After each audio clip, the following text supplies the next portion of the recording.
একটি কমন উপকরণ দিয়ে আপনাদেরকে এই মজার টিকিয়া কাবাব তৈরি করে দেখাবো, যেটা খুবই কমন, সবার ঘরে থাকে। এটার জন্য আপনাকে বাজারে যেতে হবে না। একদমই কমন দুটি উপকরণ দিয়ে এই মজার টিকিয়া কাবাবটা তৈরি করে দেখাবো, যেটা এতটাই মজার যে আপনি তৈরি করে খেলে বুঝতে পারবেন যে কিভাবে সম্ভব মাংস ছাড়াও কাবাব এতটা মজার হতে পারে। আমি বলছি না, আপনার ভিডিও দেখলে বুঝতে পারবেন। আর এই টিকিয়া কাবাব কিন্তু সাদা পোলাও, বিরিয়ানি, এমনকি আপনি ইফতারেও রমজানে সার্ভ করতে পারবেন। দেখবেন খুবই মজা পাবেন খেয়ে। পেঁয়াজ প্যানে দেওয়ার আগে প্যান হালকা একটু গরম করে নেবেন। তারপর পেঁয়াজের গায়ে যদি কোনো পানি থেকে থাকে সেটা টিস্যু দিয়ে মুছে নেবেন। এরপর আপনি প্যানে দিয়ে এটাকে এভাবে নেড়েচেড়ে বেরেস্তা তৈরি করবেন। খুব সহজ।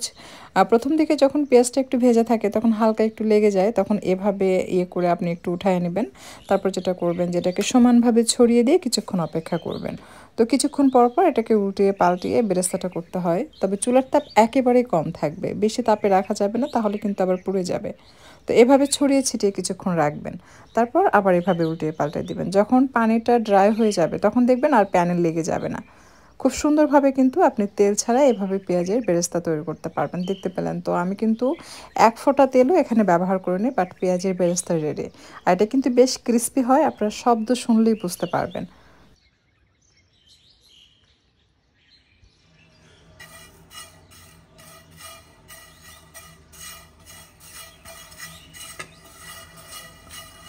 শব্দ শুনে নিশ্চয়ই বুঝতে পারছেন যে এটা যে কতটা ক্রিস্পি হয়েছে। তো এটা হাতের মধ্যে নিয়ে যখন চাপ দিবেন সাথে সাথে কিন্তু ভেঙে গুঁড়া গুঁড়া হয়ে যাবে। তো এভাবে আপনি চাইলে কিন্তু পেঁয়াজের বেরেস্তা তেল ছাড়া বেশি করে তৈরি করে নর্মাল ফ্রিজে রেখে সংরক্ষণ করে খেতে পারবেন। এটা 1 মাসও রাখা যায়।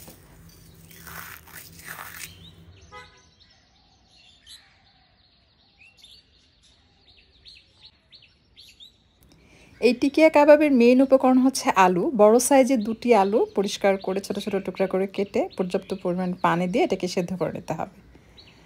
আলু এমন একটি কমন আইটেম যেটা সবার ঘরে থাকে। আর এই আলু দিয়ে এতটা মজার টিকিয়া কাবাব বানানো সম্ভব, আপনারা তৈরি করে না খেলে কিন্তু বুঝতে পারবেন না। এই রমজানে অবশ্যই ইফতার আইটেম হিসাবে আপনি তৈরি করে নেবেন। আমরা নর্মালি আলুর চপ বানাই, বাট আমি আজকে যেভাবে তৈরি করে দেখাবো, সেম রেসিপি যদি ফলো করেন এবং সেম উপকরণ দিয়ে যদি তৈরি করেন, তাহলে এটা আলুর চপের স্বাদ পাবেন না, একদম টিকিয়া কাবাবের স্বাদ পাবেন। এখন আলুটাকে ম্যাশ করে নিচ্ছে।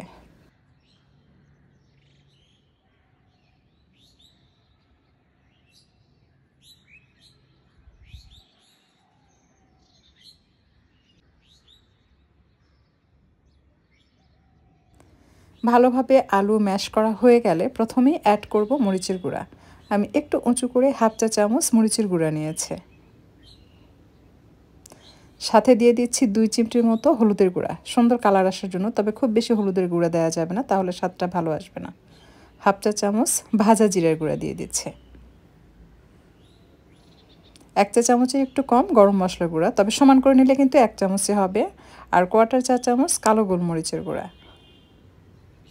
লবণ এটা স্বাদ মতো। 2 চা চামচ ভর্তি করে ঘি দিয়ে দিচ্ছি, তবে 3 চা চামচ দিলে আরও বেশি ভালো হয়, ঘিয়ের সুঘ্রাণ বেশি পাওয়া যায়। 1 চা চামচ ভর্তি করে আমি টমেটো সস দিয়েছি। এটা টেবিল চামচ দিয়ে মেপে নিলে 1 টেবিল চামচের একটু কম হতে পারে। আর 2 চা চামচ ভর্তি করে দিয়ে দিচ্ছি আপনার সয়া সস। এটা লাইট সয়া সস, আপনারা চাইলে এখানে ডার্ক সয়া সস অ্যাড করতে পারেন। আর সেই ভাজা পেঁয়াজের বেরেস্তা দিয়ে দিচ্ছি সম্পূর্ণটাই। প্রত্যেকটা উপকরণে দিবেন, কোনো কিছুই আপনারা স্কিপ করবেন না। স্কিপ করলে কিন্তু আপনি টিকিয়া কাবাবের যে শাহি ফ্লেভার বা স্বাদ ওইটা কিন্তু পাবেন না, তখন ওই চপের মতোই লাগবে। আমি পরিমাণ মতো কাঁচা পেঁয়াজ দিয়েছি, সাথে দিয়েছি পুদিনা পাতা। এটা পুদিনা পাতা দিয়ে তৈরি করবেন, এটাতে ধনিয়ার পাতা অ্যাড করার প্রয়োজন নেই। আর সামান্য লেবুর রস দিয়েছি। এখন সব কিছু মিশিয়ে নিচ্ছি। আমি যা যা উপকরণ অ্যাড করেছি প্রত্যেকটা উপকরণ সেম টু সেম যদি আপনি এভাবে তৈরি করেন ফলো করে, তাহলে বুঝতে পারবেন যে আমি যেটা বলেছি সেটা কতটা মানে সঠিক আর কি।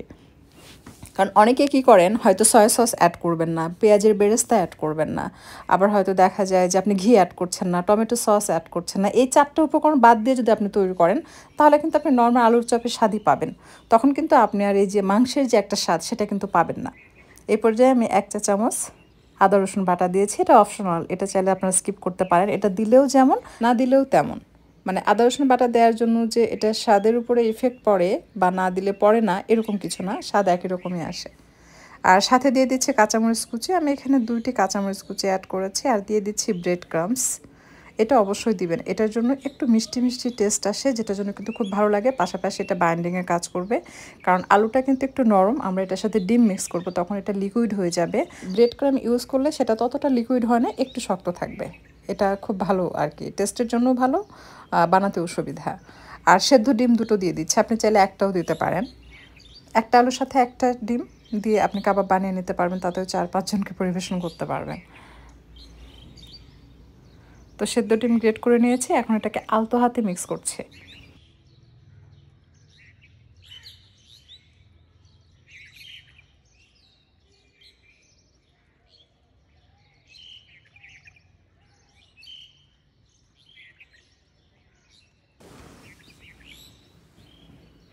আলু ডিমের মিশ্রণ আমি কিন্তু 2 ভাগে ভাগ করেছি, কারণ সবগুলো আলুর সাথে একসাথে ডিম মিক্স করলে ভাজতে ভাজতে যখন বেশি সময় পার হয়ে যায়, তখন দেখা যায় শেষের আলুগুলো যখন আপনি চপ আকারে ছেড়ে দিবেন, তখন সেটা তেলের সাথে মিশে যায়। তাই প্রথমে একটি ডিমের সাদা অংশ অর্ধেকটা আলুর সাথে মিক্স করে এটা ফ্রাই করব, তারপর বাকি যে অংশ থাকবে সেটার সাথে আবারও একটি ডিমের সাদা অংশ মিক্স করে ফ্রাই করব।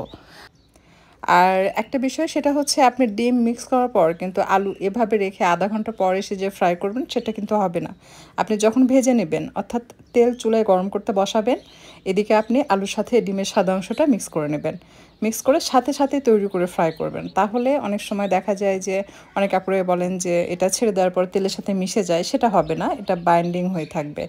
আর একটা বিষয়, সেটা হচ্ছে তেল কিন্তু খুব ভালো গরম হতে হবে। আমার চুলার যে তাপ, তাতে কিন্তু আমি হাই ফ্লেমে রেখে এটাকে ফ্রাই করেছি।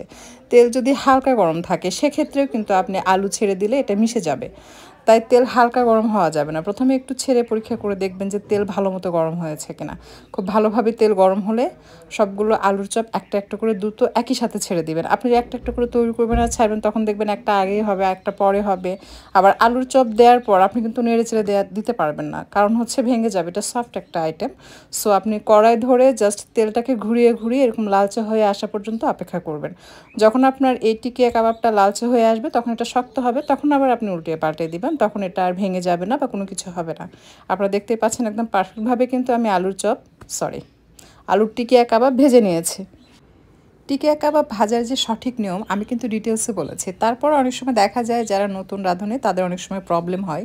যদি দেখেন যে কিছুতে আপনার এই আলুর টিকিয়া কাবাবটা হচ্ছে না এভাবে ভাজলে, সেক্ষেত্রে আপনি যেটা করতে পারেন যে ডিমের মধ্যে এই যে টিকিয়া কাবাব, সেটাকে চুবিয়ে ভাজবেন, তাহলে আবার এটা তেলের সাথে মিশে যাবে না। তো আশা করছি আজকের এই টিপস অ্যান্ড ট্রিক্স সহ রেসিপিটি আপনাদের কাছে ভালো লেগেছে।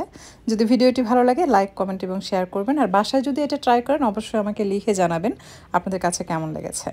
ধন্যবাদ সবাইকে ভিডিওটা দেখার জন্য। আজকের মতো বিদায় নিচ্ছি। আবারও চলে আসবো পরবর্তীতে আপনাদের জন্য মজার কোনো রেসিপি নিয়ে। আর আমি 2টা আলু এবং 2টা ডিম দিয়ে কিন্তু দেখতে পাচ্ছেন এই কয়েকটা কাবাব হয়েছে। তো অনেক সময় কি জিজ্ঞাসা করেন আপু কয়টা কাবাব হয়েছে, আমি কিন্তু গুনে নিই, আপনারা ভিডিও দেখে গুনে নিতে পারেন। আজকাল দেখি যে কিছু সংখ্যক কমেন্ট আসে, এটা খুব কম পার্সেন্টেজে, যারা বলে যে গরিবের জন্য রেসিপি দিবেন বা এটা গরিবের জন্য না। আসলে এই কথাগুলো আপনারা যখন লেখেন, আমি যখন দেখি, আমার কাছে দেখতেও মানে খুব লাগে আর কি। সো মানে কোনো খাবার আসলে ওরকম মিন করে না যে এটা গরিবের জন্য কি এটা বড়লোকের জন্য। সো দেখুন, আমি কিন্তু আলু দিয়ে খুবই মজার টিকিয়া কাবাব বানিয়ে দেখিয়েছি। এটা কিন্তু আপনারা চাইলে ট্রাই করতে পারেন, দেখবেন খুব ভালো লাগবে। সো ট্রাই করে দেখতে পারেন।